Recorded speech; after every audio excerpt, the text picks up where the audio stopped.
Hey guys, what's going on? Welcome back to another video. This video will be a little bit different from my previous videos because this will be more of a little rant. I'm going to be focusing on a few points here.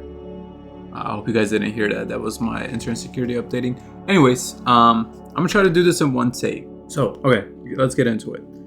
I want to talk about changes that I think need to be made to the wilderness and the rev caves.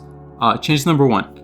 I'm not a big fan of the Dunce Bulwark, right? It's a huge item, provides huge defensive bonuses, especially when it's paired with Prey Mage and like Black Dehides. You have huge tank bonuses at such a low requirement weapon. 75 attack, 75 defense. I see high level 80s, like certain builds that have that shield that are only facing Pierce and Zergs that are limited to prayers, limited to gear. So I mean, it's just so hard to hit for those shields, right? Now, you throw Prey Mage in, which what 100% of the PVMers in the Rev Cave spray nowadays, which has to be, right? So have to be 2.5 minutes, you have a Dunce Bulwark, you have like 10 brews, 5 anglers, whatever. You have a bunch of supplies, you're not dying. What makes it even worse is when they start spamming the agility hops, which is, I haven't seen a lot, and I haven't really seen that a lot before, but ever since the teleport delay timer, I feel like I see it more and more often because all they do now is just spam the hop, like how they spammed the entrance before and then Jagex patched it. Now the reason they spam the hop is they try to keep the PK away from them so he can't melee them and dump specs. It also creates a huge gap sometimes between the two players because the way the caves are laid out, you can get gapped, literally be like 6-7 tiles away and still be gapped, right? If I'm the PKer and I'm attacking the PVMer who's over the hop and he runs and I miss time, how much time he has left on the freeze, it will like catapult me all the way around the agility hop, right? So I call that an ankle breaker when that happens because it happens quite a lot. Now a lot of neckbeards on Reddit, when I make Reddit posts and say, hey guys, this is broken, like, let's fix this. Spamming of the agility hop, for example, right? I provide constructive criticism and I like explain like, hey, this is A, B, and C. And people, like those people, man, if you're a PK, you know the type of people that are on Reddit, right? So Reddit and the community as a whole, they would never vote this. They will never like vote this into the game. So I think this is why Jagex should like make this an integrity change like they did with the teleport delay timer, which by the way, I think was a great update. I'm gonna throw a clip in here showing how the caves were literally a few days before the teleport delay timer. It was bad. Everyone was using it.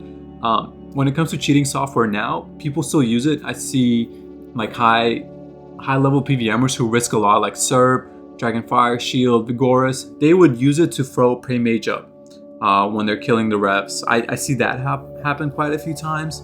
I'm hoping with the release of the Jagex launcher, which I think they talked about like months ago, that it will like monitor the software in the background that you run and hopefully they will ban them. Now, my idea to fix the spamming of the agility hops is to just make it so that when you hop over, you hop one tile, you land like one tile away from the hop. So if you're frozen, you can't keep spamming the hop. Now, I'm gonna right away address some of the comments right now because I know there's some of you guys be like, oh, why are you crying about not being able to hit for a Dunce Bulwark, blah, blah, blah, blah, blah. The reason is, I shouldn't have to bring 100, 200 mil crystal max sets to hit for this 10 mil item that's readily available to everyone. By the way, crystal is locked behind a huge quest line and a Grandmaster quest, I believe, right? Then they released Osmond's Fang from Raids 3, right? Super accurate weapon. Unfortunately, it's 82 attack, so it's pretty much mains and up that use it.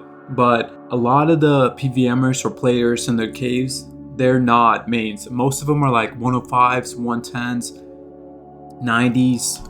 A lot of bots that are 70s, 60s for now I see in the caves.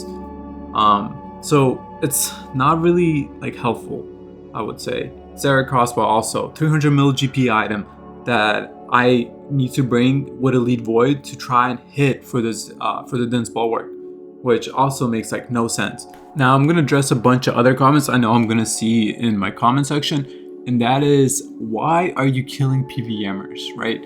Why are you not fighting other PKers? Okay, well here's why. 90% of all players in the Revenant Caves are PVMers. There's so little PKers, especially at the nighttime that I PK at. It's like once in a blue moon I would see a PKer, right? And if I see a PKer, I show you guys the content, like if I die or if I kill him. I'm really not gonna show you guys like pointless fights that don't go anywhere and last for hours.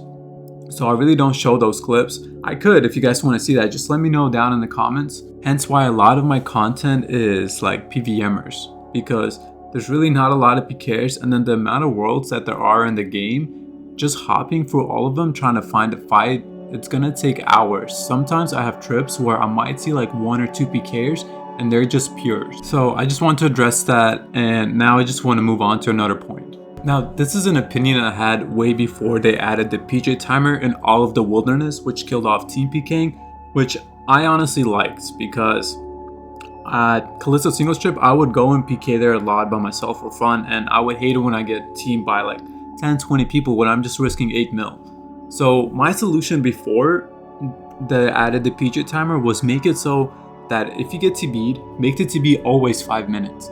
And if you get jumped by another player, like the TB goes down like a certain percentage, let's say 20%, right? So you get TB'd, you get past another person, and boom, it goes from 5 minutes to 4 minutes right away. Ever since they added the PJ timer, there's no longer player jumping on you and just dumping spec, right? There's no longer 5-6 guys that are just all specking you.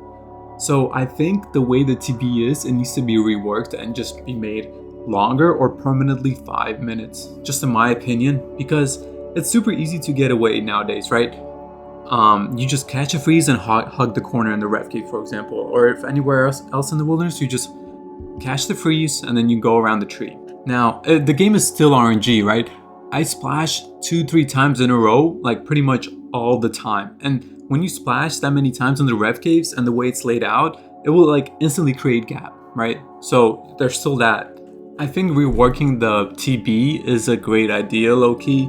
I know some of you guys might not agree, but think about it. Like before, it was like that. I don't know why, but it made sense because there was team PKing. So if you play mage and you get halved, there's still gonna be like 20 people spec dumping you, right?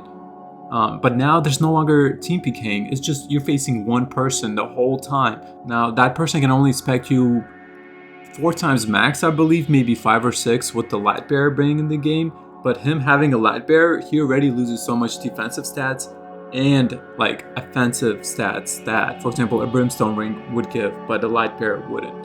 That is just an idea that I have. I don't think Jagex would ever even think about changing the way Prey Mage affects the TB. I really just hope they fix the spamming of the agility hops in the ref caves, for example. Now, Jagex is reworking the wilderness bosses, and they're gonna put them in their own like little caves where it's gonna be multi, which is honestly gives me PTSD to the old rev caves where it was huge clans like Rot, and sometimes it felt like the whole country of Venezuela, no offense, would just lock down all the worlds, and it was impossible to PK or even PVM there, right? You would have to pay like a 10 mil tax a day there just so you can PVM, right? Which was broken, so Jagex made it singles plus. Now, the reason I bring that up is because I want to bring another idea to you guys, and that is rework the way multi-combat works. And my idea was that make it a fixed number of people that can be on one person like at any single moment. So for example, make it so like 3 people can jump one person in multi, for example, and if a 4th person tries to attack, like it wouldn't let him. So it will create opportunity for smaller teams to like try and have a chance like in multi-combat zones and not be cleared by huge clans like Rod or other huge teams. So because a big team is still gonna clear the little team, it just gives the small team like more hope and a slightly higher chance of surviving that huge team and making it into singles, which I think is a great idea, because I go out betting PKing like maybe a few nights a week just to like get that old feeling back of PKing with friends, and we would run into huge teams and you really can't do nothing, right? So after you die a few times to them, it kind of just gets demoralizing, and I just like stop PKing, or I'm done for the night, or I go back to the caves. Well, anyways, you guys get my point. So those are my 2 cents on what I think needs to be done or can be done. If you guys are gonna leave a comment, which please do, make it constructive. Like if you guys disagree with me or agree, make it constructive and tell me like why my idea of changing the way the TB works or fixing the spamming of the hops and why it wouldn't work or would work. But I appreciate you guys watching. Thank you. Peace.